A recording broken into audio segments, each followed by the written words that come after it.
Bruce, you must have something really good too. Of course I do. It's Bruce Danielson, and I guess I'm here to entertain you too. The logo is folded.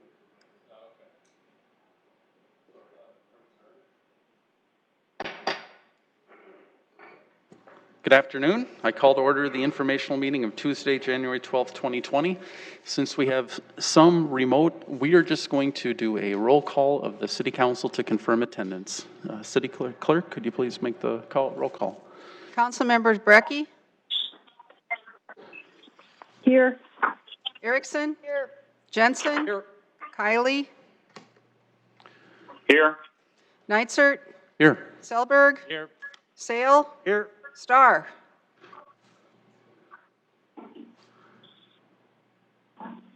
Okay, it sounds like we have 7 of 8 in attendance at this point. Next, we are going to go into committee and commission reports. The first is our Metro Management Council report. Councilor Kiley, would you have that report today? Yes, I do. The Metro Management Council met December 16th. We had a number of items on the agenda. I'll hit the key agenda items. We approved resolution number 20-01, which was the non-part bargaining unit pay, and there's a 3-year agreement. It's a 1.75% COLA coming forward in this year, 2021. Then we approved resolution number 20-02. We appointed a new deputy director, and I'm pleased to say that our new director is Amy Chase, and she's has 20 years of service in various roles in Metro, so she's an ideal selection to serve that role as deputy director. So I congratulate Amy Chase on her appointment. Then we had a approval of resolution number 20-03, bank signatures, and that was just a formality. We needed to add Amy Chase to the signatures in place of Jessica Mundal, who had left. And then we had an adoption of personnel manual revisions. One of them was to allow employees to donate leave to other employees that are in need. Our own city employees have that benefit, but the Metro employees have not. So I think that's going to be a nice addition to their benefits, that ability to have their peers donate when there is a time of need. And then in a cost savings effort, we eliminated the retiree participation in the Metro group insurance. However, it does grandfather the one retiree who was taking advantage of that. So that does not have a negative impact on anybody. And then we approved the increase in the 2021 Minnehaha County Metro Public Safety Building Lease Agreement. We increased it a whopping 6 cents per square foot. And just for those of you interested, that raised total payments, yearly payments, to just over $51,000 for our portion of the Metro rent in the public safety building. And we will continue, as you know, utilizing the public safety building even after the new public safety training center in the northeast portion of the city opens up, because what we are currently using as our primary center will be used in the future as our backup center. And then the last thing that we did, we approved the bargaining unit agreement between ASCME, Local 3516, and Metro Communications Agency for the period of January 1, 2021 through December 31st, 2023. And there again, as we did with the non-bargaining unit, the COLA is 1.75% for 2021 and 2022, with a wage reopener in 2023. And we also approved a shift differential increase to 75 cents per hour. So those were the major changes in resulting from the bargaining effort. And following that, we adjourned. that's all I have for you, Mr. Chair. Thank you. Thank you. Great report. The next report is the Siouxland Heritage Museum Board that is given by Councilor Starr. I don't believe he was on the line, so we'll move on to the next report. If he joins, we might circle back to that. Next, Tuthill House Resource Group. Councilor Brecky, would you have a report? I do, thank you. I told you at the last meeting that we had taken the larger group and divided it into 3 smaller groups, and those 3 groups met at least once or twice in the last time period, and then we did have a full larger group meeting on January 7th, where we got reports from all of those smaller committees. It started out with an introduction by the Parks Department, who I want to give kudos for doing such a good job in leading. It's a large group of interest, and I thought it was a very smart move by them to divide it into the smaller groups, which have become very active very rapidly. And so we did then hear from each of those 3 groups. There was the fundraising committee, which has already completed the paperwork for having the community foundation be in charge of the fundraising accounts, and they are already working on fine-tuning a web page, and the donation link has already been established. They've had some real interesting feedback from people already. Some very exciting and fun stories are coming out. They have discovered that one of the park superintendents that lived in the house is still alive and 93 years old, and they are looking forward to having a conversation with him. It was his daughter who grew up in the house that contacted them, had seen it in the newspaper, and she was from out of state and contacted them about interest in giving some sort of donation. So they've had a lot of fun points of contact, and have learned some interesting history that goes along with the house as as they're working through their fundraising efforts, and there's been, some good interest, I think, established. So that's what they've done so far. They're continued to move forward, working on developing an ask list and beginning to ask people for donations. At the same time, the legal/gifting agreement group has met, and they are really reviewing some verbiage from previous gifting agreements where the city has done similar kinds of things like this in the past, and are, beginning the phases of putting sort of a rough draft of something like that together. The design committee met twice and discussed exterior housing options, interior housing options, enhanced landscaping, and at the full meeting, on January 7th, they did present, a rough a design plan.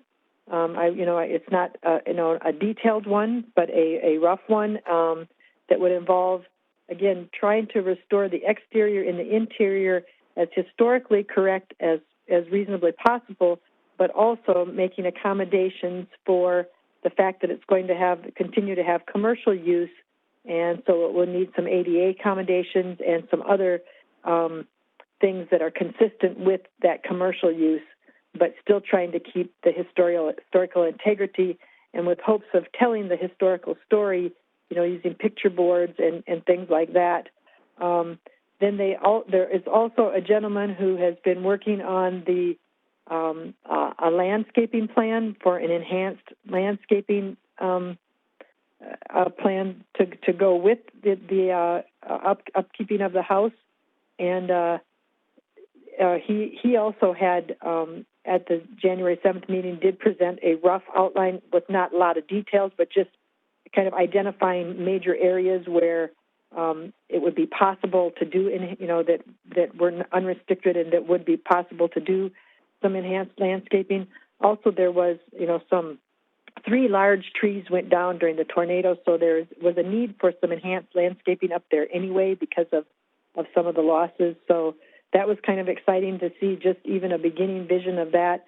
And items that are being discussed are things like, enhanced lighting, planting of materials, maybe enhancing the area with some things like pergolas, using the old trellises, statues. Those are the kinds of items they're discussing to enhance the experience, and create, even more exciting photo opportunities up there for the people who use it. The design committee is hoping that by the end of January they will have cost estimates based on and a finer tuned plan in place, and we'll have cost estimates for that plan. The next meeting is scheduled for January 21st, and all of the groups are continuing to move on their tasks. I was really, kind of amazed at how much has already been done, considering that all of this was being done right when the holidays were going forward. The group is energized, and a lot of fun, healthy discussions and exciting, topics have been discussed, and the meetings, I think, have been very positive, and a lot of good green light thinking going on, and openness in discussing the various options moving forward. So, again, the next meeting is January 21st, and we have set out a tentative timeline of various meetings, and that does include, a full briefing of the council wherever we're at in January or February, because that February or March, early March, because that was when the council asked us to come back. But I will continue to update you as we move forward. Great, thank you for the update. Lots of good information.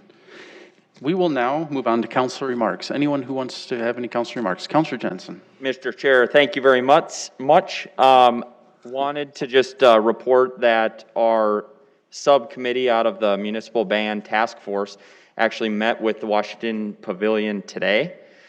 So the meeting went well from reports that I hear, and we're moving along. We should have another meeting scheduled here in the near future. So stay tuned for the survival of the municipal band and the enhancement of it. Thank you very much. Great, thank you. Others? Seeing none, we'll move on to presentations. Our one and only presentation today, vacant home registration fees for historic districts and non-historic districts. That's presented by Matt Tobias, our Planning and Development Services Manager, and Diane DeCoyer, our Neighborhood and Preservation Planner. I have to take a breath for those long titles. Yeah. Welcome. Good afternoon, Council. Like I said, Councilor Neitzer already went through the title, so Matt Tobias, Planning and Development Services. So today, the purpose of the talk today is I want to go through the vacant building registration ordinance that we currently have on record. And I also want to explain just some ideas for some changes we have going forward for the actual ordinance. So right now, currently, and I'll pull up the map so you guys can see it a little better.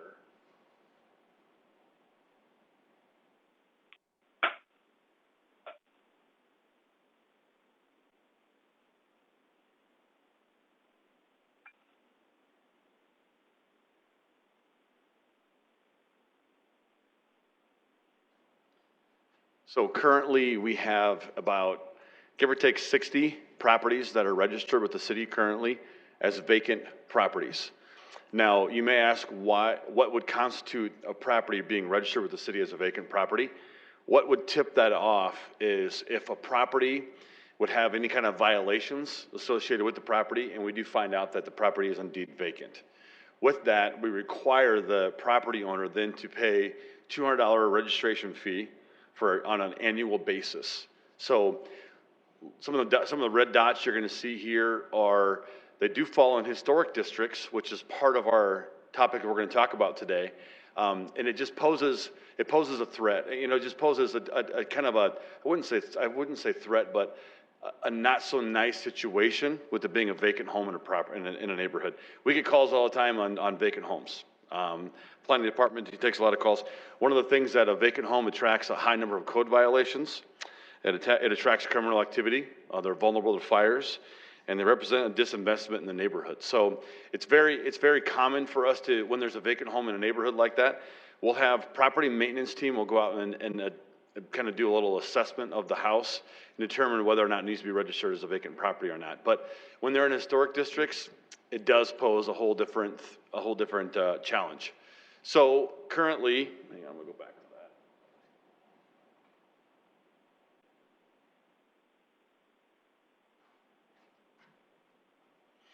that. So like I said, the ordinance today says $200 per calendar year. We do have a pretty good program. I'll be the first to tell you that we could do better with that program. We could be a little more proactive. We're kind of on the reactive side now when it comes to vacant properties. If we find out a property is vacant through a code violation, someone calling in, then we'll say, hey, you need to go ahead and register your property. I would like to try to get ahead of this because when we do find out sometimes that a property is vacant, sometimes it's too late. Sometimes the house is already in disrepair. They're already starting to show signs of disrepair. So this right here, this is the actual ordinance itself. And I won't read you the entire ordinance, but it basically, the purpose of the subchapter is to protect public health, safety, and welfare by establishing a program for identification and register of vacant buildings, determine the responsibilities of owners of vacant buildings and structures, and so on, okay? We use the term vacant buildings all throughout here because a lot of cities will differentiate between commercial and residential. We're just gonna call it a building, okay? We're gonna say if it's a vacant building. Now, on record, we have only a couple vacant commercial buildings that we have registered.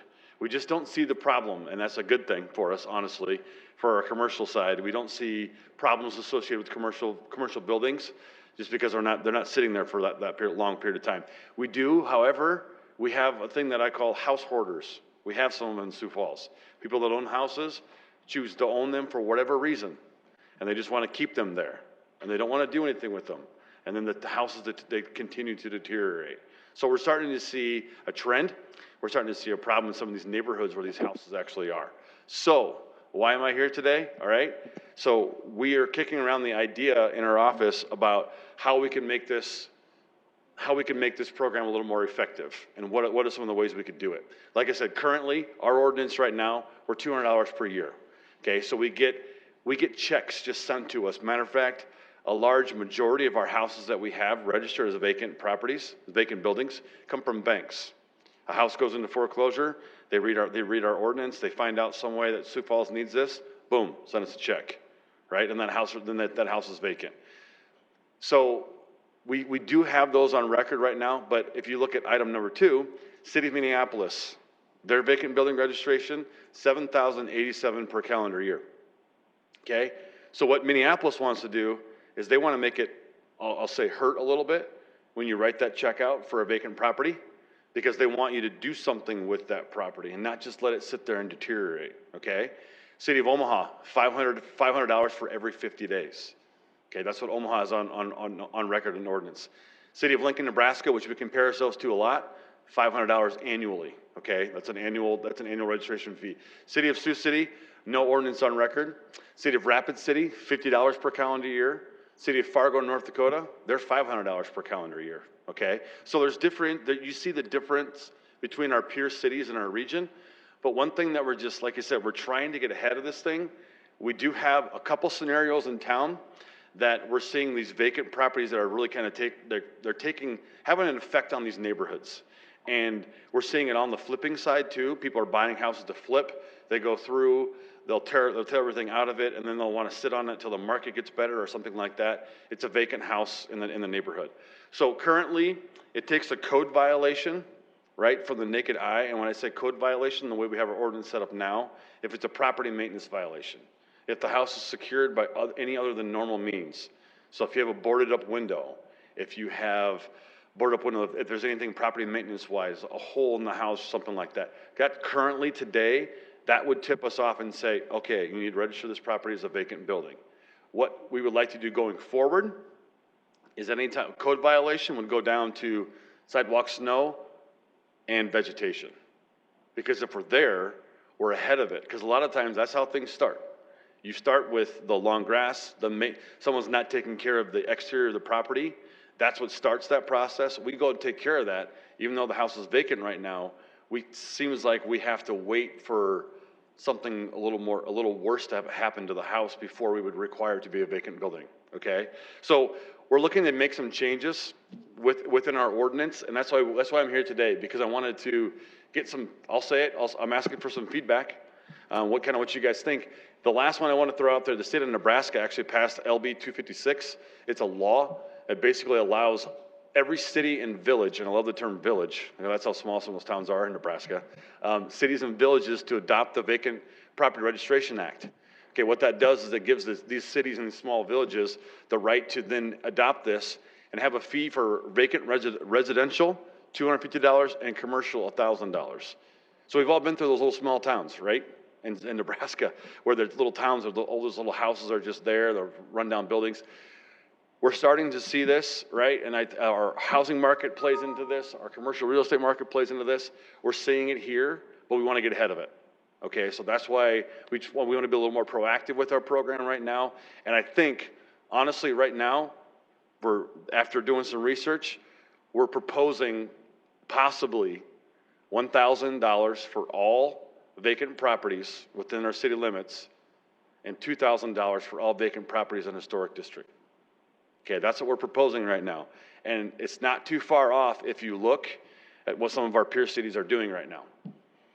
So it is a problem. We spend a lot of staff time, multiple different departments. The way our system is set up right now are responding to these complaints that are coming to these properties that are vacant. So is $1,000 right? That's just what I'm telling you. That's what we talked about in our office. We had some talks with different organizations. I will tell you this right now. One of our largest owners on record right now of vacant properties is Sanford Health, right? So I sat down with Sanford Health. I talked to Sanford about what this ordinance would do, how it would affect them. Sanford right now is choosing to board up houses for whatever reasons they're doing, and then they're renting some of them out. It would cause Sanford to change their business model a little bit and decide that maybe we should not board this house up, maybe we should rent this house. So Sanford, I did have the chance to meet with Sanford and go through all of this with them to make sure they're aware of this, because it would change the way they do things on their campus. So the last, Diane is here because we do obviously have cases right now that this falls in historic districts. There are some cities that do differentiate between historic districts and just vacant properties throughout the rest of the city. It is something we're seeing. We've seen a couple different cases where this is becoming a problem. So I think that it could stick to make this where we have a little different enforcement and a different cost for the registration being in historic districts. So Diane is here if you have any questions for historic districts, but at that point in time, that's the butt of my presentation right now, and that's what we're kind of looking. And I wanted to start this, honestly, to come to an informational and kind of lay this groundwork out. I'm open to discussions with any one of you after this or questions now, but this is kind of where we're at with this right now. Awesome. Thank you for coming and asking for feedback. Let's start with Councilor Jensen, and then we'll go to Councilor Selberg. Thank you, Mr. Chair. Mr. Tobias, what would the extra revenue be spent on? You know, that's the thing. This is not really, I've tried to think of some questions you guys would ask beforehand. That's the right thing to do, right? And I thought of that same question. This really is not, the intention here is not for revenue generation. It really isn't. We're looking for action on someone who has a vacant building, okay? I would assume that any money that's associated from this would go back like all of our fines do, back to the general fund. Okay, so the mere point of this is not to send me on some conference in St. Lucia, which I'm open to, but that's not the intention. It's not for that, but it's just we want to make sure that these property owners are held accountable. And right now, honestly, I can buy a home, gut it, and sit on it, and pay the city $200 and not have to worry about it. All of a sudden, if I'm writing that check out for $1,000, it may make me to kind of think through things a little different. And the biggest thing too, if I want someone, we need rentals in this town. I mean, it's no secret. They're building apartments. We were just here last week talking about some apartments, right? So there's a need for rentals. So if someone's going to do something with this, put it back into a rental, or get people in it rather than just let it sit vacant. Councilor Selberg. Thank you, Mr. Chair. Man, it kind of surprises me on the Sanford part of the story. How many houses like this do they have? They probably on record right now, they have that are vacant, probably 20. 20. Okay. In their portfolio, probably 60. And they rent out quite a bit, and that's for future expansion projects, for whatever. So, I mean, that's something we're working, I mean, we're probably at least once a quarter, I'm in touch with Sanford on their plans for what they're gonna do for their vacant houses and what the houses they have now and kind of what their plan is.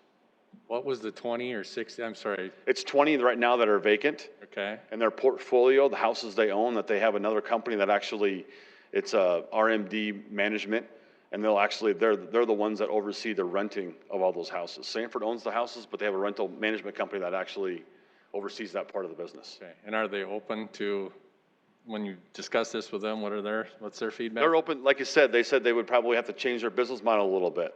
Okay. They have houses that are boarded up right now, and they're vacant and they're boarded up, that maybe don't need to be, for whatever reason. Maybe the furnace is bad. Okay, maybe they need to put something in, maybe they need a new roof or whatnot. So this ordinance would make them look at things a little different and go, hey, instead of paying the $1,000 for the vacant property registration, let's put the furnace in and make this thing a rental for 3 or 4 or 5 more years until we have another project that's gonna happen. Right. So that's where their model will change a little bit. Yeah, I get But it. they weren't against it. Yeah, I get it. It makes a lot of sense. How many total properties overall in Sioux Falls would you say right now? I would say right now about 60. That's 60 total in Sioux, that's not Sanford, that's Sioux Falls. That's Sioux Okay, Falls, that's where I was 60 total right now. But I will tell you this, Counselor, there's more out there. Yeah, I would There's think. more out there. We have not been as proactive as we probably should be with this. And it's the old ordinance that's on record right now. So going forward, I would really like to be a little more proactive with this on making sure that our vacant properties are being registered and we're handling the right way. Right, very interesting. Thank you. Yep. Counselor Sale. Thank you. Was eager to get your presentation. There's several questions. First off, when these vacant properties, and I apologize not to be intimate with the ordinance, what if I've moved out of town because of a job transfer and my realtor, Marshall Selberg, is unable to sell my house for 60 days? Okay. I consider it a vacant building. And I'm glad you asked that question because there's a part of the presentation there's a part that I forgot, okay? And I will tell you this. I can own a house. Let's say the same scenario happens. You take a job somewhere else. I'm not going to say, Marshall would sell your house, but let's say Marshall can't sell your house, right? And you take a job somewhere else. As long as your house is secured, right, and you're taking care of the property, we're not going to require you to register that as a vacant building.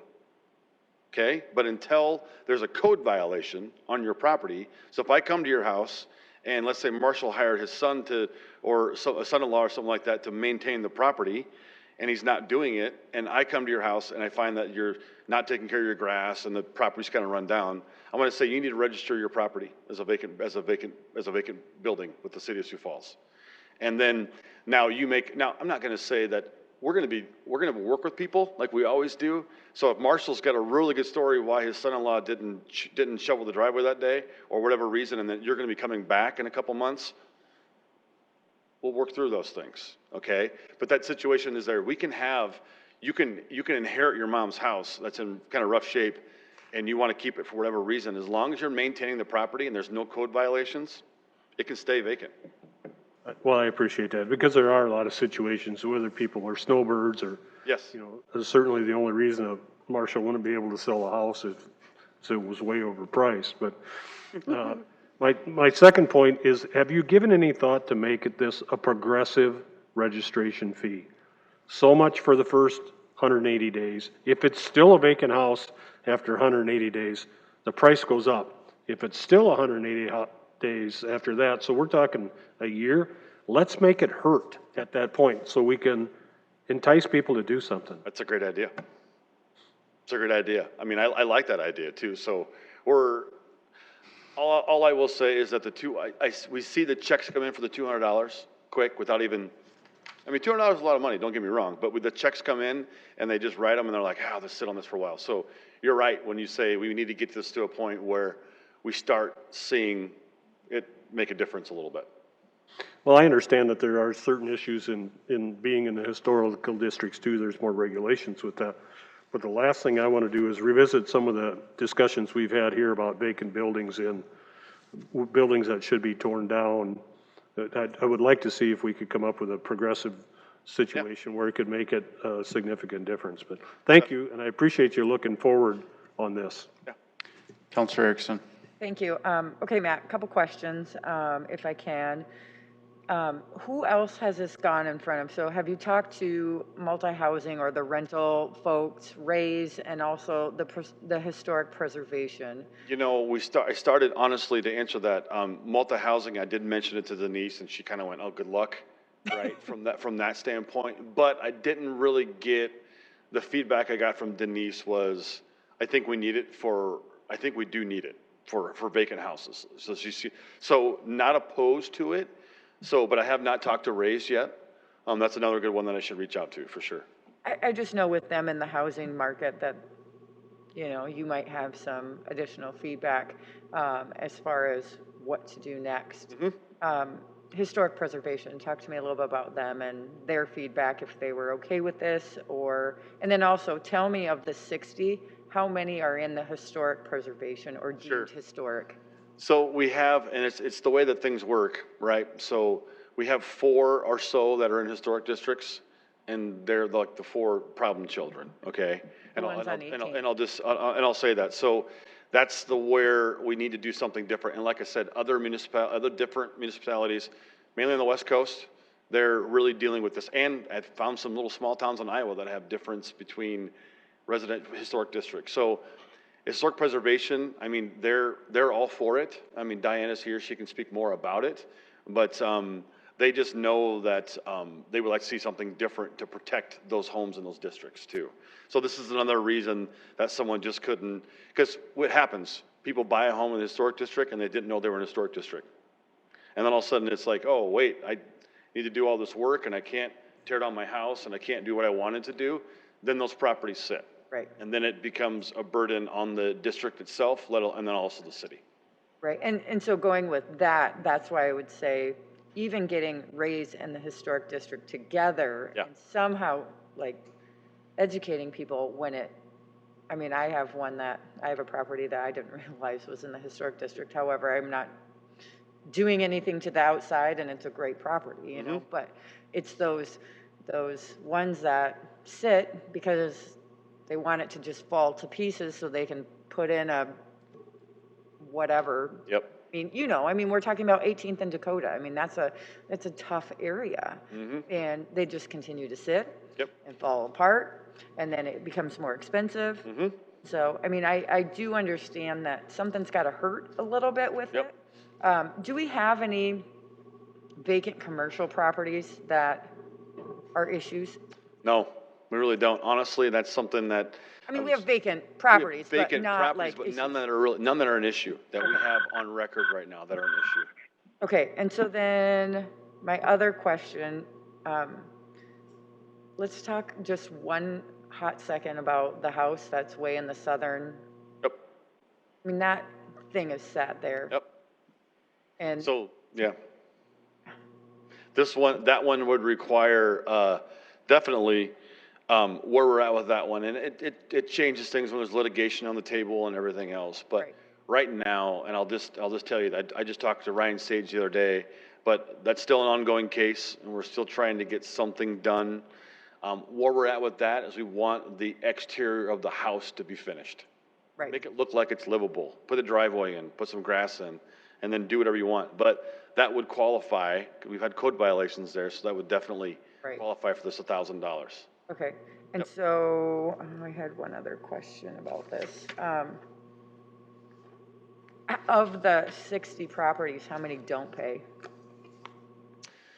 Of the 60 that we have on record, all pay, because that's why they're listed on record. And that's why I will say that there's more than 60 out there, right? We probably have, I'll guesstimate, there's probably another 50 out there that we either know about or working with, that maybe they're gonna have a plan to tear the house down soon, but there's more out there. Yeah. So my last bit I would add is, I've rehabbed properties, and I know in the core, we want people to reinvest in the core and rehab those properties, and we're slowly seeing some, I could name 3 or 4 different key players in the core that do that. And they sit empty. And so I know generally there's a building permit or this or that. And so I know you well enough to know that you work with people and whatever. And so I just continue to encourage you with that it takes time, and sometimes a good deal comes up, and so they may sit vacant for a little bit longer than an investor wanted to, because it was such a good deal that they can sit on it and bankroll it with the rest of theirs, but full well knowing that this person's going to, I mean, I just heard of an example with that, that we want to make sure we're working with them, because you know they're going to finish it. It's just, they just need a little bit of time, and so I'd hate to charge them $1,000. So we've got to have some flexibility with it, also knowing the intent versus a house that's a squatter house and a drug house and a whatever, and it's just not safe to the neighbors anymore. Totally, and that is, you guys all hopefully know the way that we run our programs, and that is our intention, always to work with people and be as flexible as we can, but then have to know when we have to draw the line in the sand. Absolutely. You know, so if someone's gonna come to me and say, hey, I have a plan to tear this thing down in a year, are we gonna stick them with the 1,000? I want a credible plan, and that's where I really like your idea, Counselor, where it's more of a progressive. I do like that idea. So that is something we'll be looking at. What makes them act? It does. I think it's like, okay, well, if I pay my $1,000, I know I have 12 months to mess around. But if I know I paid $200 and I've got 60 days, I might get it done because I just saved $800.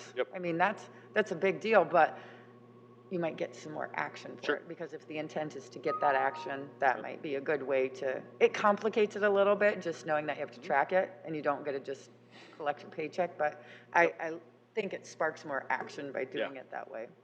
So the last thing I'll say is our intention today is to come in front of you, get some good feedback, take it back to the drawing board, work on it, massage it a little bit, work with the attorney's office, update the ordinance, and then bring it to council. So that's kind of what the intention is. So yeah, you'll probably be seeing back at council here shortly. Okay, great. Do we have any questions on the phones?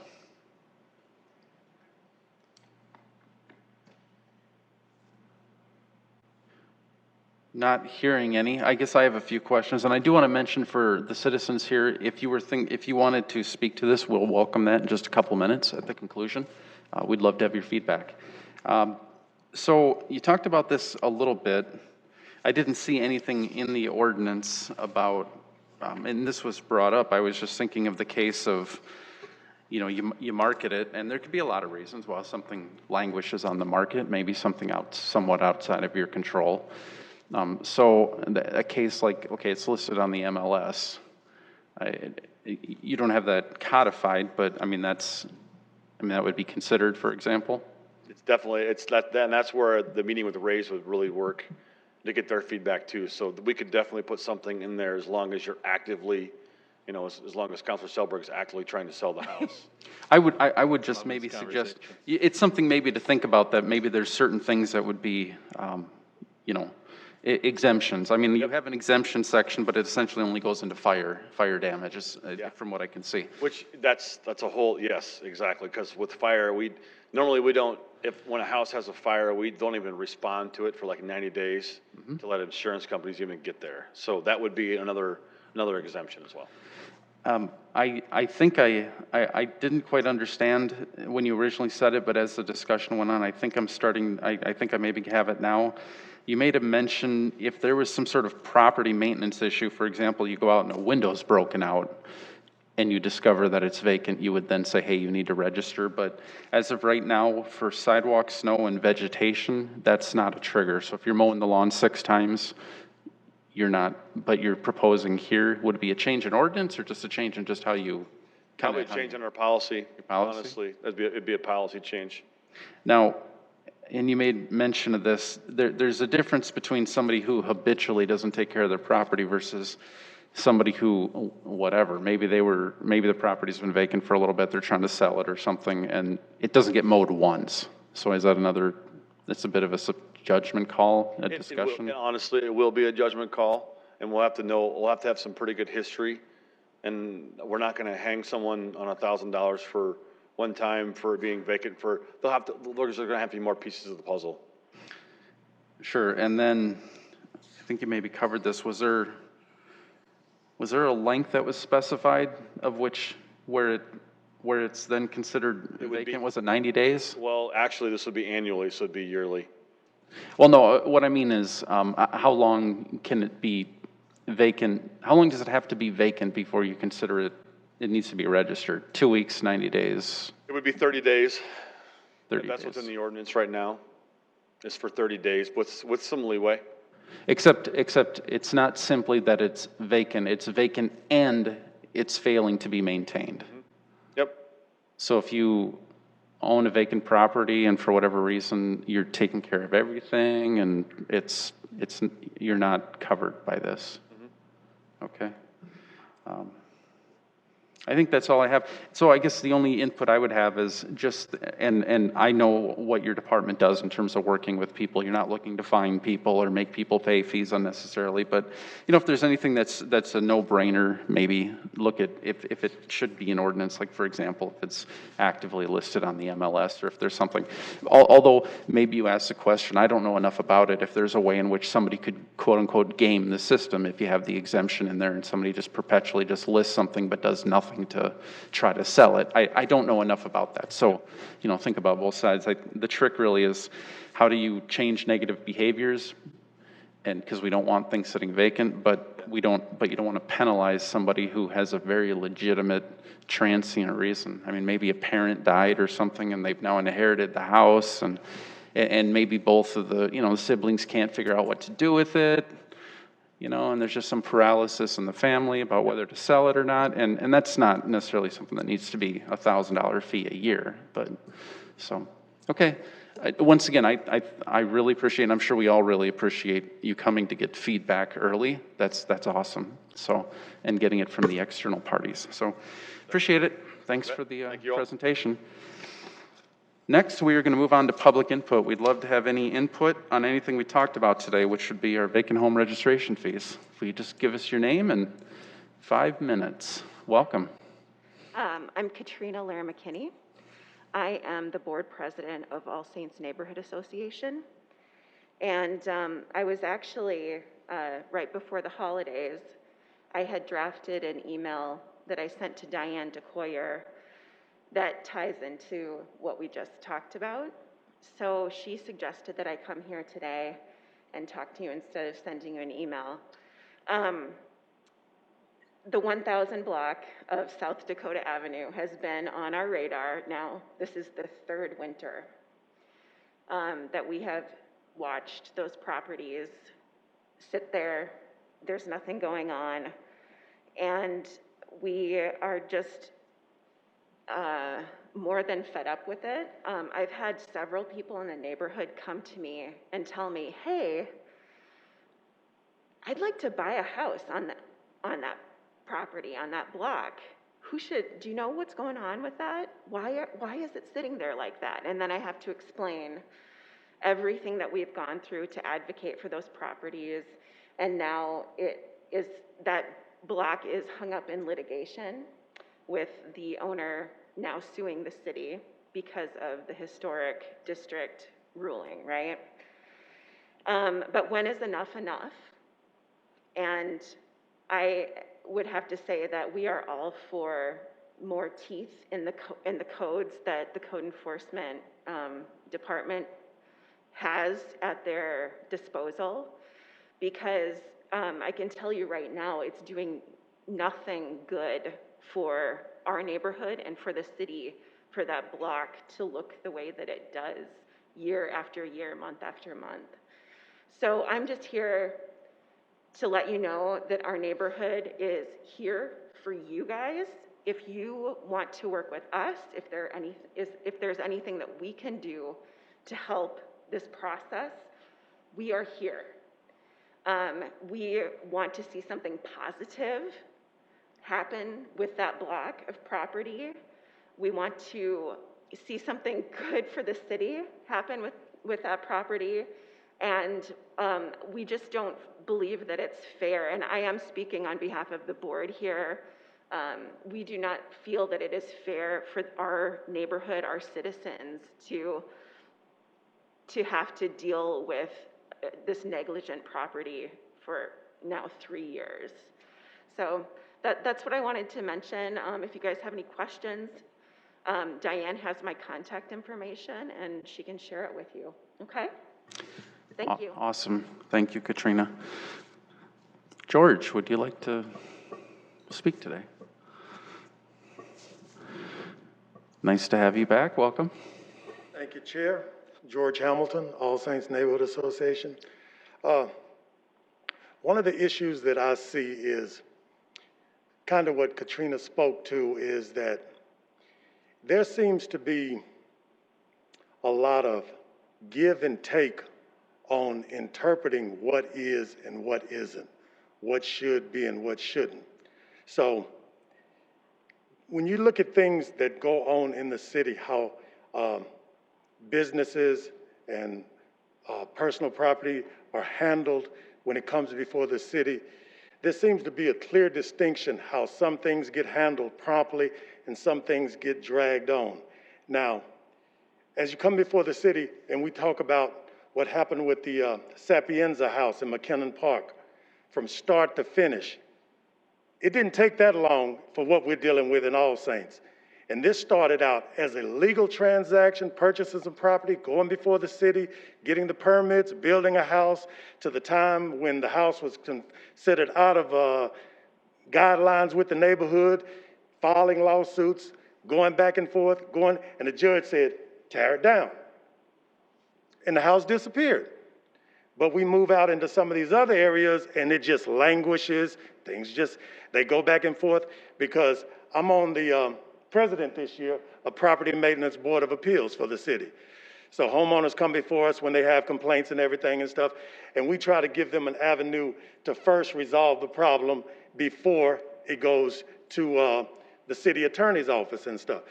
And we have a pretty good track record for some things. Some things it's only gonna be solved legally when the city steps in and it turns it over and stuff. But one of the problems is we don't seem to get the same amount of support from code enforcement, from our officials and stuff when it comes to some of the outlying areas and stuff. Because we watch what goes on in the downtown core, how much money we put into the downtown area, how prideful we are, Falls Park, everything and stuff. But we wouldn't let these things fester in these neighborhoods and in these things that we've invested our time and money in and stuff. So it would be nice to know that if there is going to be a fine, if there is going to be something, that it's enforced, and it does hurt, you know, because one of the issues, like you said, I don't have to make up stories to know what a vacant property is. I can go show you a vacant property. You can ride down the street as adults and know what a vacant property is, as opposed to a house that somebody's snowbirding away from, that somebody's not there. If you have no power lines on your house, if the water's not on and stuff, it's a vacant piece of property. You know, it's real obvious and stuff. If there's mail laid out up on the stoop and nobody goes to it and stuff, who's going in this house? You know, so when code enforcement goes out and they look at that, they're fully capable of making that decision. And then when it comes back and it's like, well, it's my aunt. My aunt might be here. Why is there no power on in the house? Why are the utilities disconnected and stuff? It's a vacant house. If you're gonna sell it, if you list it, or if you're gonna sell it by yourself, put a sign in the front yard, says for sale. Because if you put the sign out there, there's gonna be a number on it. I can call Marshall, hey, is this house for sale? No, that's just a fake and stuff. We're not selling the house, and hang up and stuff. But it's not that hard to read between what's black and white, what comes before your own eyes, and see when somebody's trying to game or scam the system and stuff. And so, you know, we take pride in this city. I take pride in the properties I own and stuff, you know. I had an incident that I had to come down to talk to Kelly Boyson about, because I got a letter that said, your property is not registered as a rental and we're gonna charge you $50 fine. So they sent me the first letter and I was like, my property's rented. I was like, just gotta be a mistake and everything and stuff. Then they sent the letter said, you are fined and you have to pay this here. So I came down and asked, what was it?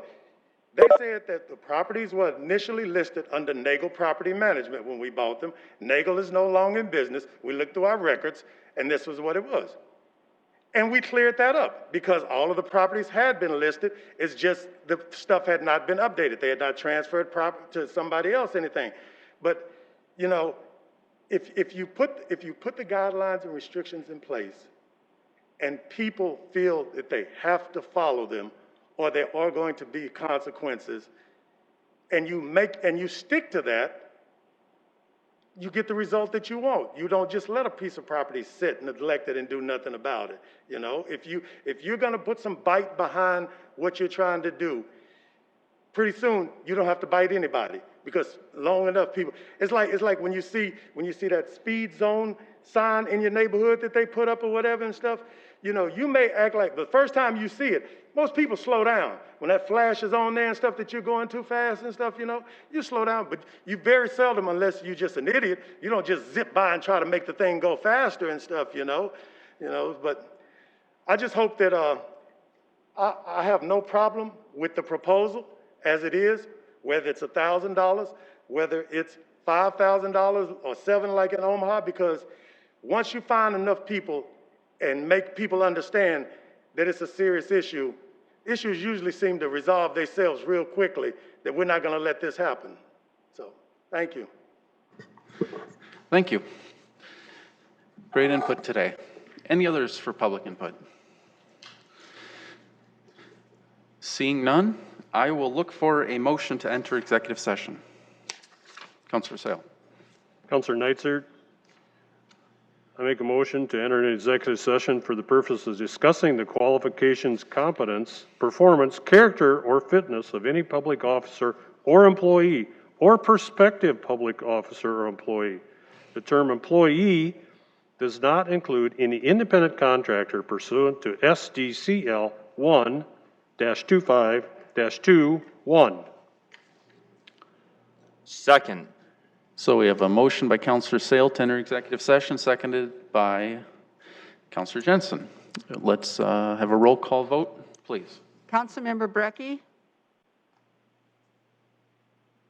Erickson? Yes. Yes. Jensen? Yes. Kylie? Yes. Nitzert? Yes. Selberg? Yes. Sale? Yes. That has passed 7-0. We will now enter executive session. If we could please clear the room.